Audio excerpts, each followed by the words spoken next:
No! No! No! No! I made the huge mistake of watching Marvel Phase 4. I decided that I was going to watch every single Marvel Phase 4 release and then rate them on a scale of 1 to 10. Why? Because I'm fucking retarded. That's why. And with Marvel Phase 5 just starting and me starting to feel that Marvel fatigue, I just wanted to see just how badly they have fallen. Look, they're never going to get another Infinity War or Endgame or anything like that, and I think everyone knows that except for Disney, because they keep releasing these like shows and try to tie them all in, and it's always bad. You keep half-assing everything, the writing. She blasted you halfway across New Jersey. And I survived because she chose to protect me. She's holding thousands of people hostage. And it could have been thousands more if she hadn't put up her own quarantine. The CGI.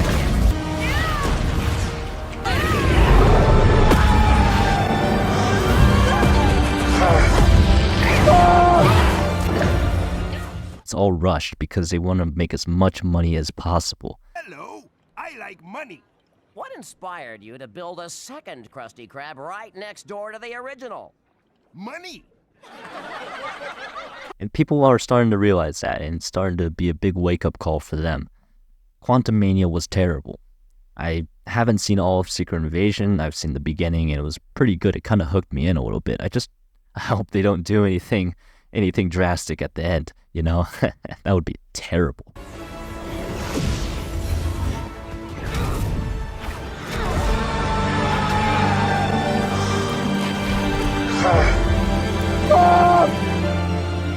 And James Gunn has never made a bad superhero movie. But this isn't about Phase 5. This is about Phase 4. And I'm going to rate them. So here we go. Scale of 1 to 10. And yeah. So, Black Widow. Alright? I don't understand it.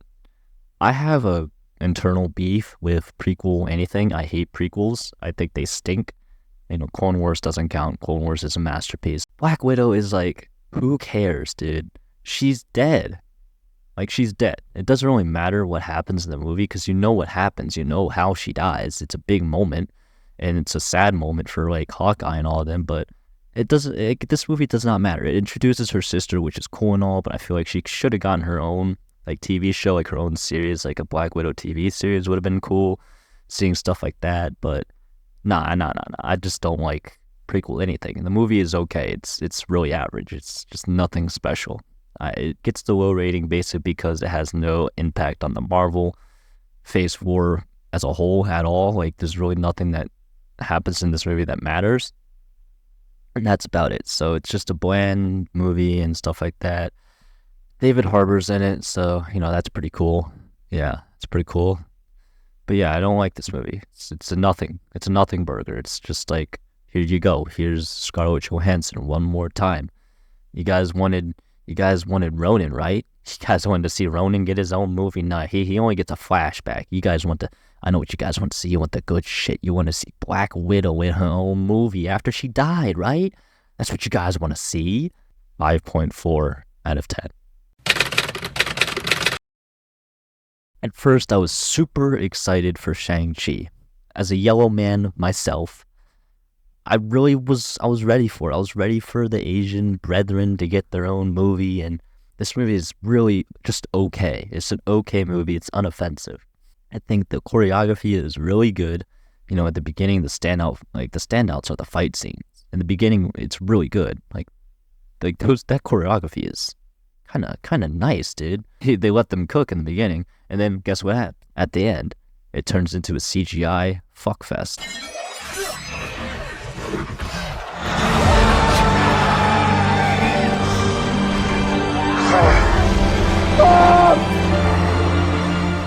Like, everything in Phase 4 turned into a CGI fuckfest, and it's really weird. I feel like the writers just wrote themselves into, like, a corner, and they don't know how to get out. Tony Leung, I love Tony Leung. Really great actor. I think he gets a terrible character. I mean, Fu Manchu is just nothing to write home about. I mean, when Wenwu was nothing to write home about.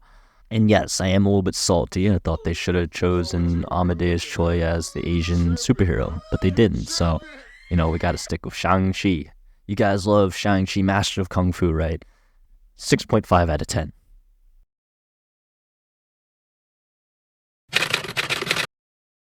Holy fuck, they have Lightning fucking McQueen. Let's fucking go, baby. Lightning! Ka-chow! Alright, all jokes aside, this is a pretty good TV series. I didn't mind it. It was okay, Tom Hiddleston is great as Loki. I think Loki is one of the most nuanced characters right now in Phase 4 that is still around. So much of himself that needs to be explored, and I think they did a pretty good job of doing it in this TV series. You get to see him as a character, and, he develops as a person, like as his own singular Loki, communicating with all these other Lokis. He kind of learns things and becomes himself, becomes his own Loki. It's really cool to see. He falls in love with himself, which is fucking crazy. Like that's kind of kooky, man. That's pretty kooky and crazy, dude. But yeah, this is a pretty good TV series. Nothing bad about it. I actually liked it. The costumes were good. Everything about it's pretty cool. CGI is not that bad either, which is a first, and it's probably going to be a very big outlier for a lot of these. 7.8 out of 10 for Loki.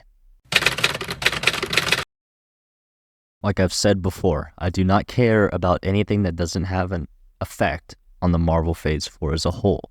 What If is one of these. I do not care about one-shot episodes. The storylines were pretty cool. I've read the comic What If. Don't worry, I'm not a fucking idiot. And I guess it's fine. Like, the animation is nice, and the Doctor Strange episode was really good. Like, that could have been a movie. Like, they should have made that a movie. But I just don't understand it. Like, it doesn't make sense. Like, I don't like it. It's like, it's a fun series. I can get how people can get behind it, but for me, it's just not my cup of tea. And I feel like that's okay. But like all TV series, not everything's gonna be a hit. And it's the same with this. 6.4 out of 10, because not all the episodes are good. WandaVision is kind of good. Like, they kind of cooked in the beginning. And Elizabeth Olsen is mommy. The plot is fun, it's kind of crazy. It's kind of off the rails at times. I feel like they could have gone a little bit more crazy and kooky, but it is what it is. I'll take what I can get at this point from Marvel. Kathryn Hahn, dude, come on. Kathryn Hahn is so underrated, and people always sleep on her, but she is fucking hilarious, and she is good in almost everything she's in.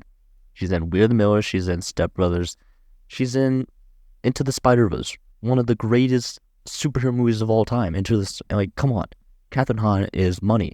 Still upset about Jeffrey Dahmer, but it is what it is. They made the dick joke. It's kind of funny. I kind of got a giggle, but then I kind of felt sad because I'll never get to see Evan Peters as Quicksilver again, I guess. So I guess that's cool. The show was fun, but my fucking God, the ending, the CGI battle. Why? Like, why do we feel the need to include these CGI battles at the end of everything? They did it with Shang-Chi, and now they're doing it with WandaVision. It's terrible. Everything is rushed. It looks rushed. The CGI is terrible. And like everything in this Phase 4, it's just another rushed out project. The fun was good. The build-up was pretty good. And then they just fall apart in the fucking end. I gave Loki a 7.8 out of 10, I think. I'm going to give WandaVision a 7.0 out of 10 because of the beginning, but the ending really just brings this TV series down. It's lucky it's not getting into the 6s. Why are we making him Captain America? Why does he need to have the shield? We don't need to do this. We don't need to follow the comics. We can create our own stories and be creative here. But no, we have to follow the comics of Sam Wilson becoming Captain America. Look, I don't care about the comics at this point. I feel like they could have made Falcon his own guy, his own independent hero. Make Falcon Falcon. Don't make him Captain America. Half the plot is just Joe Biden calling it quits and giving Sam a shield. The villain is dumb. I do not care about the Flag Smashers. Make U.S. Agent the villain. Why? Why is he not the villain? He fucking scolds someone on the concrete, which in real life would have started a whole fucking movement and riot.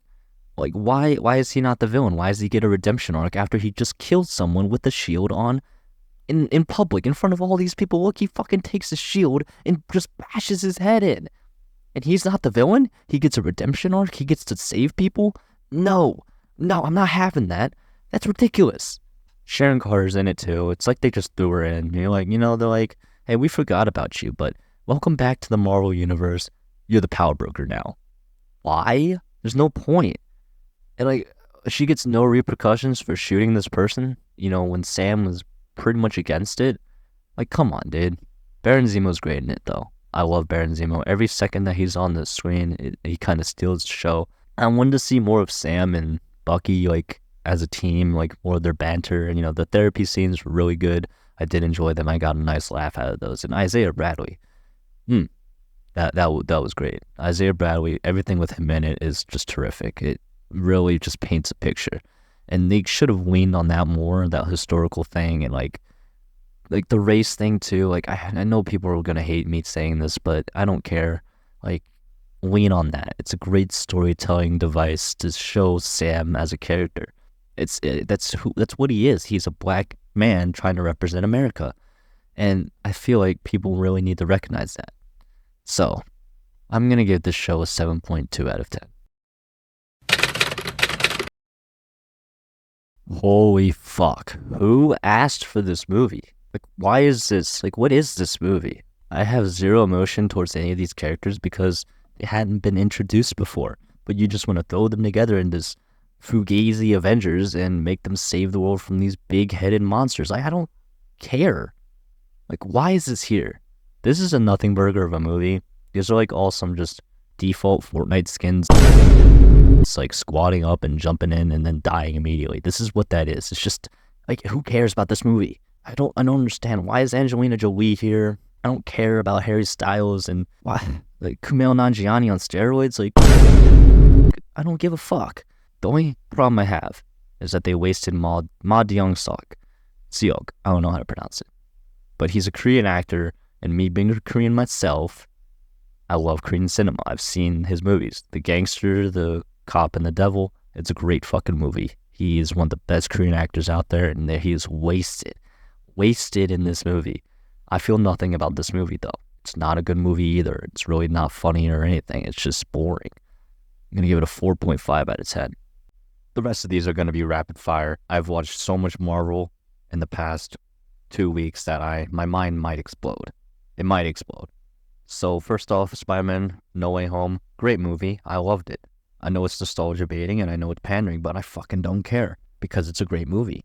I like Andrew Garfield. I like Tobey Maguire, and I like Tom Holland. I think Andrew Garfield redeemed himself as a better Spider-Man in this one. He was more Peter Parker-esque, if you will. Willem Dafoe, great as always. I mean, what more can you ask? Class. I'm going to give it an 8.2 out of 10. Next up, Hawkeye. Okay, so Hawkeye is, it's okay. I mean, it's all right. It's all right. It's, it's fine. It's okay. It's passable. Hawkeye got his whole Mark Wahlberg arc where he gets to, beat up Asian people and kill them for, I don't even know. Like, why was he beefing with them? I don't even remember. Anyways, Hawkeye. 7.1 out of 10. Okay, Moon Knight. Moon Knight's good. I like Moon Knight. The beginning is super slow, though. So if you want something that's, a little bit more fast-paced, if you want something that cuts to the chase, then Moon Knight's probably not for you. Oscar Isaac delivers a great performance. I love Oscar Isaac. He's great. He's multiple personalities, and he does it really well. The rest of it, I don't even know. It's really slow in the beginning, is my complaint about that show. So 7.3 out of 10. Doctor Strange in the Multiverse of Madness. Woof. This movie stinks. I hate this movie so much because of what it could have been. It could have been a rated R. It could have been great. But no, they ruined it. They rushed it. The script was bad, I don't know. They only visited 3 multiverses, and they were all similar to ours. The whole montage of them going to the multiverses, I was more interested in those. Like the whole paint thing and all the everything else was pretty cool, but no. They didn't want to hang around those. They wanted to hang around the plain Jane, upside down world multiverses or whatever. It's okay. It's okay. It's just okay. It's very mediocre. I didn't like the movie. 6.1 out of 10. Werewolf by Night, I didn't see it. Sorry. She-Hulk was good. It was good. That's all I have to say. The people that don't think it's good are the same ones with lacrosse profile pictures on Instagram. The loudest people is sometimes a minority, and those are the ones that are shitting on She-Hulk because they don't like strong, independent women. I'm sorry, they don't like women. They don't like women characters, and they don't like the wokeness of Marvel. But She-Hulk is good. It's traditional to the character. You know, it pays homage to the comics, so breaking the fourth wall and being funny. It's supposed to be a funny show, and it is. The CGI sucks, by the way, though. So that, but it's pretty good. 7.1 out of 10. Thor: Love and Thunder. This movie fucking sucks. This is a bad movie. Like, I don't know why. Like, I don't know what happened. I think it was rushed or something, but I didn't know Taika could fuck this one up. And I guess he was definitely rushed because it felt rushed. Everyone was just kind of thrown in there. Gore the God Butcher was only on screen for like 8 minutes, and that kind of stinks because you bring in Christian Bale to deliver a great performance, and you barely get to see him. So yeah, Thor: Love and Thunder. Bad movie, very, very bad movie. Russell Crowe seems to always find his way into these kind of movies. I don't know how. I feel bad for him. He's on a losing streak. I don't remember the last good movie he's been in. I mean, I might be wrong and ignorant, but Russell Crowe always seems to be in bad movies for some reason. Thor: Love and Thunder, 6.1 out of 10. Do better. I didn't watch Black Panther. Yeah, sound off in the comments. Oh, this guy hates black people, or oh, this guy. No, it's not that. It's just I was tired, and for me, Chadwick Boseman was the perfect Black Panther. You can't replace him, and I don't know. I couldn't watch it without him. Anyways, that's it for review. I wasted an ungodly amount of time, an ungodly amount of my life doing this. Probably will never do this again because, let's be frank, I don't want to do this again. New videos will be coming out almost every week though, so make sure you stay posted, and that's it for a video. Bye.